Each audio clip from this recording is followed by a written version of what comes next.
Hi, this is Brendan, founder and CEO of Concrete Sensors, for today's edition of What's in Your Concrete?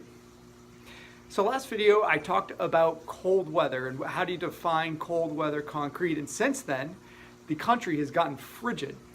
So this week I thought it'd be good to talk about a little bit more about cold weather concrete. So today we're going to talk about the top 5 quality control items for cold weather concrete.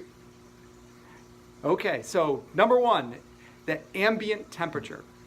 So the ambient temperature is simply the air temperature, and again that goes back to how to define cold weather concrete. And so if the temperature, the ambient temperature, is below 40 degrees Fahrenheit, then it's cold weather concrete. And you may think, well, okay, I live in a warm area, so it's not, it's not at risk of getting cold very often or below 40 degrees, and that may be true, but here's a map of today's highs, and you can see that about 2/3 of the country is below 40 degrees. And here is a map of today's lows, and you can see about 98% of the country is actually below 40 degrees. So wherever you are, you're probably in one of those areas, and it's probably cold tonight. So number 2, what's the second thing to look for? The surface temperature. So that being, what are the temperatures of the rebar, of the formwork, and anything else, the ground that's going to be touching the concrete. And the rule there, by the ACI, is that those temperatures need to be above 10 degrees. And we have had customers who've had direction that, hey, it needs to actually be warmer than 10 degrees. So if it's below 10 degrees, outside, hey, there's a good chance that maybe your rebar is below 10 degrees and you should go warm that up. Okay, the third item, the delivery temperature. So that's the temperature that the concrete gets delivered to the site.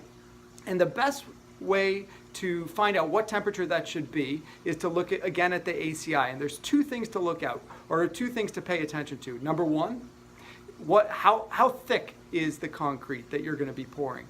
And number 2, what's the air temperature? So, for example, if you're pouring a slab that happens to be less than 12 inches thick, the delivery temperature should be about 65 degrees Fahrenheit. And again, it varies, so take a look at that table.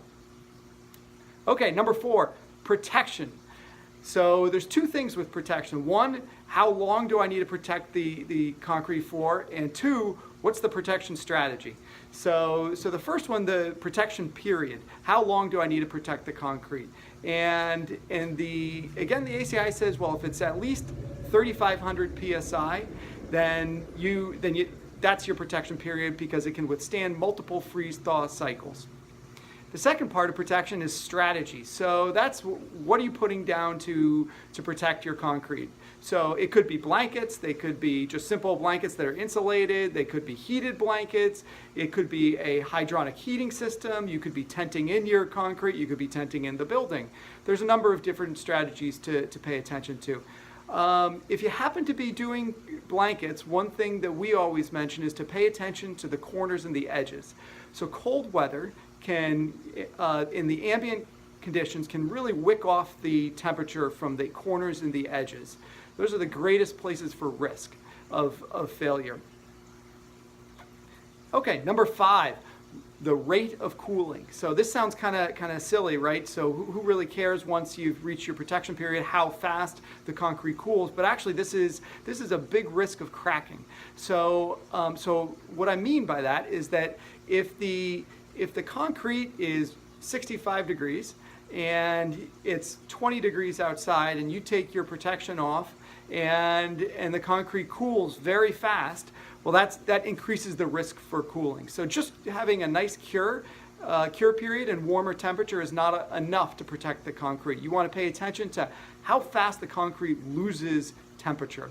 And again, there are tables to pay attention to. So one example again is if it depends on the thickness, but for example, you wouldn't want to lose more than say 50 degrees Fahrenheit in a particular 24-hour period.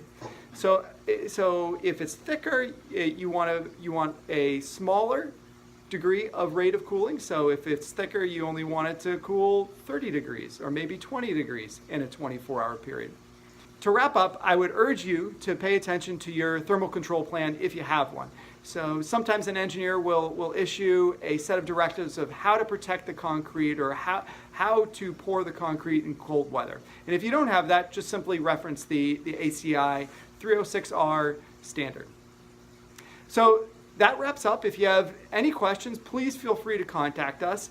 And if you found this at all useful, please hit that subscribe button. So that's it for today's edition of What's in Your Concrete?